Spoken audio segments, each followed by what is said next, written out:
साले साले राखी बांधा बेलियो गे बहिनी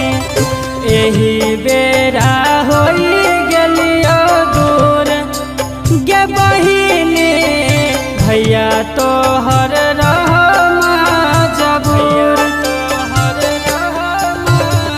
पैसा नहीं कमाई तो कहाँ से खैबै अगला बेरा